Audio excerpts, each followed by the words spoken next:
To be sure, similarities don't always mean that these stories were taken from the same place. But if you notice, two stories from the ancient Egyptians match three stories from the Bible. These two stories are the story of Sennacher, and the second one is the tale of two brothers. They match the story of Moses, Joseph, and Jesus.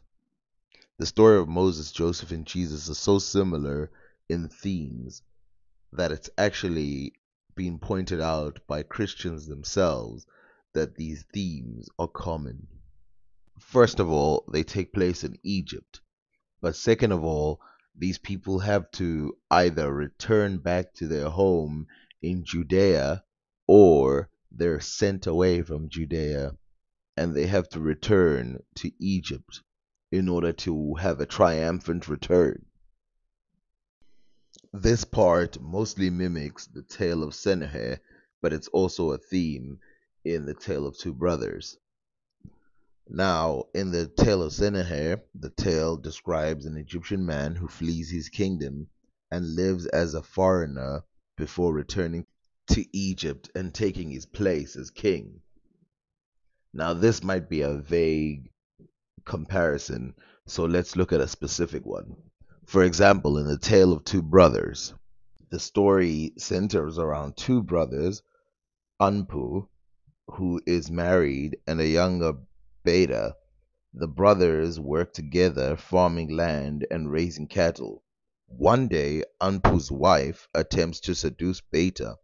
When he strongly rejects her advances, the wife tells her husband that his brother attempted to seduce her and beat her when she refused.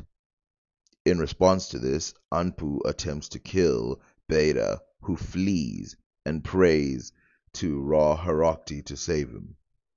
Now, the similarity between this is between the story of Joseph, where Pharaoh's wife, after Pharaoh and Joseph were very close, that's when Pharaoh's wife seduces Joseph, but Joseph strongly rejects her, and that's when she screams and pretends that Joseph was trying to take him by force, this leading to his arrest. And it came to pass after these things that his master wife cast longing eyes on Joseph, and she said, Lie with me. But he refused and said to his master's wife, Look, my master does not know what is with me in the house, and he was committed all that he has to my hand. There is no one greater in this house than I, nor has he kept back anything from me but you, because you are his wife. How then can I do this great wickedness and sin against God? So it was, as she spoke to Joseph day by day, that he did not heed her to lie with her or to be with her. But it happened about this time when Joseph went into the house to do his work, and none of the men of the house was inside, that she caught him by his garment, saying, Lie with me. But he left his garment in her hand and fled and ran outside. Now, the next part is more similar to Moses, because the brother pursues Beta, and Beta runs away and prays to Rahakati. And the god, Rahokati, creates a crocodile infested lake between the two brothers, across which Beta is finally able to appeal to his brother and share his side of the events.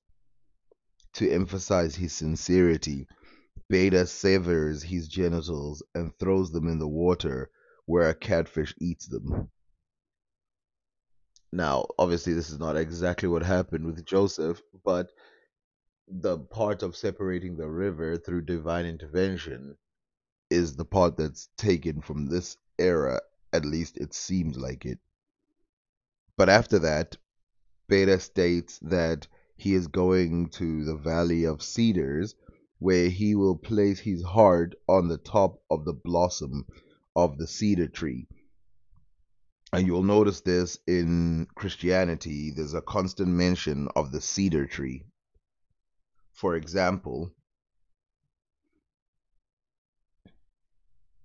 the cedar wood that was used to prepare the water of separation and to purify leprosy is illustrative of powerful nations in Ezekiel 31, the flourishing of saints, and the majesty, strength, and glory of Christ. So Anpu returns home and kills his wife. Meanwhile, Beta is establishing a life in the Valley of Cedar, building a new home for himself. Beta comes upon the Enand, or the principal Egyptian deities, who take pity on him. Num, the god frequently depicted in Egyptian mythology as having fashioned humans on the potter's wheel, creates a wife for Beta because of her divine creation. Beta's wife is sought after by the pharaoh. So let's point out the similarities. So first of all, he goes to a foreign land where he finds a wife, just like Joseph finds Zipporah. He um is given more divinity, just like how Moses found um the burning bush. Here it's the cedar tree, but over there he finds the burning bush, and there's gods and everything open to him. They take pity on him, right? And then he has to return. But in this version, the Pharaoh in turn is attracted to Beta's wife, and Beta is then killed because Beta tells the Pharaoh tells Beta to chop down the tree that has the heart of Beta.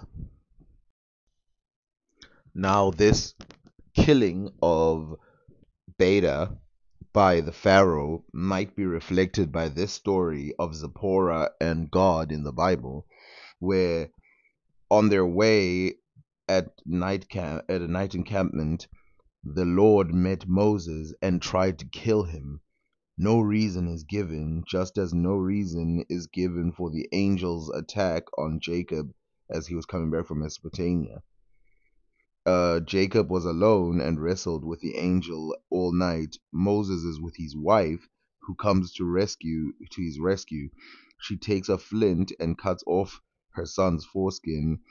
She then flings the foreskin at his feet, declaring that he is Hakten Damin to her. Zipporah enigmatically statement has two possible explanations. She flings the foreskin at the Moses' feet, saying, "You are my bridegroom of blood to me," or she flings it at God's feet, saying, "You are my blood father-in-law to me." Now, this story is very similar to the one in Egypt, because after Beta is killed, he is resurrected through his wife. And Beta dies, right? Now, Anpu then receives a frothy beer and sets off to the Valley of the Cedar. He searches for his brother's heart for 3 years and then another 4 years. Finding it after searching for 7 years, he follows Beta's instructions and puts the heart in the bowl of cold water. As predicted, Beta is resurrected. Beta then takes the form of a bull and goes to see his wife and the pharaoh. His wife, aware of his presence as a bull, asks the pharaoh if she may eat its liver. The bull is then sacrificed, and 2 drops of Beta's blood fall, from which grow 2 Persia trees. Beta, now in the form of a tree, again addresses his wife, and she appeals to the pharaoh to cut down the Persia tree and use them to make furniture. As this is happening, a splinter ends up in the wife's mouth, impregnating her. She eventually gives birth to a son, whom the pharaoh ultimately makes crown prince. When the pharaoh dies, the crown prince becomes king, and he appoints his elder brother Anpu as the crown prince. The story ends happily, with the brothers at peace with one another and in control of their country. Now, while these stories mimic the story of Joseph and Moses more than the story of Jesus, we can see that the story of Jesus is very similar to that of the story of Joseph and the story of Moses, in that he's born as a baby in Egypt. The order is to kill the firstborns, and so Jesus has to run away and go far to Judah or close to Judah, and then he has to do a return to Egypt and save the people from the Caesar in this case, where it's the Pharaoh in the case of the ancient Egyptians, in the case of Moses and Joseph. Now, the in the one of Moses, it's more similar to the god Horus, whereas in the story of Jesus, it's more similar to the story of Osiris. For example, uh, so this is about Horus. When Seth learned that his brother Osiris' offspring had been born, he sought to kill the baby Horus. Isis prepared a basket of reeds to hide him in the marshland of the Nile Delta, where he suckled him and protected him, along with the watchful eye of his sister Nephthys from the snakes and scorpions. This similarity to the story of Moses is uncanny. For example, Moses is put in a basket and he's sent down the river. And to ensure the baby's safety, Moses' sister, Miriam, watches from a hiding place nearby. The baby's crying alerts one of the Pharaoh's daughter, who takes the baby. Moses' sister, Miriam, watches in hiding but comes out when it is clear the princess is planning to keep the child. On the other side, Osiris is sent down on earth to live amongst the humans, and then he is sent through a coffin and reborn as the judge, or the judge in the underworld or the afterlife, where he dictates whether or not people can live forever after being reborn in the afterlife. The similarities between Osiris and Jesus are numerous, but this one, where he is depicted as a judge in the afterlife, is probably one of the biggest giveaways. So in John 5:26 to 29, for as the Father has life in himself, so he has granted the Son also to have life in himself, and he has given him authority to judge, because he is the Son of Man. Do not be amazed at this, for a time is coming when all who are in the graves will hear his voice and come out. Those who have done what is good will rise to live, and those who have done what is evil will rise to be condemned. And so in the Book of the Dead, in chapter 125, is famous in modern studies of ancient Egypt for its tabulated denials of wrongdoing, the negative confession, and for the illustrations that generally accompanies the composition depicting the weighing of the heart of the dead individual in the presence of the god Osiris, ruler of the dead. Most manuscripts include an address to Osiris in which the deceased declares innocence of a series of sins. On the arrival at the broad court of the two goddesses of what is right, an example of what you should say when you arrive to Osiris is this, which is very similar to the wants of Christianity, especially about being perfect like Jesus. So let's see. It says, Hail, great God, Lord of the place of two goddesses, of what is right. I have come before you so that you may bring me to see your perfection.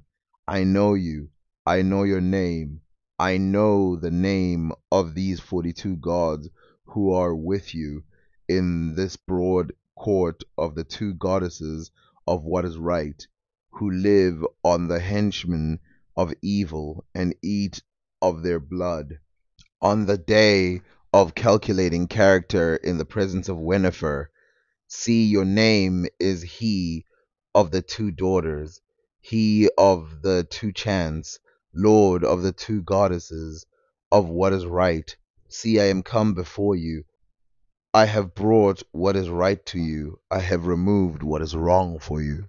Then your heart will be weighed in front of a feather, with a feather on the other side, and you'll have to confess your sins by saying, I have done no evil, I have not robbed, I have not been greedy, I have not stolen, I have not killed anyone, I have not taken from offerings list, I have not committed corruption, I have not stolen God's offerings, I have not told lies, I have not removed food, I have not injured, I have not broken rules, I have not slain God's cattle, I have not mismeasured, I have not waylaid rationings,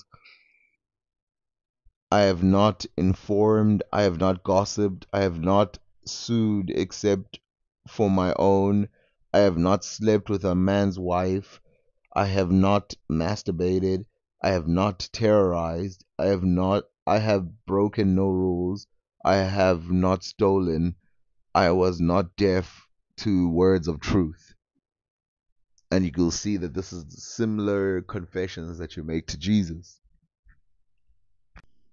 We have to also look at the similarities between water as baptism in Christianity and other African religions, including ancient Egyptians. But for now, this is the end of part one.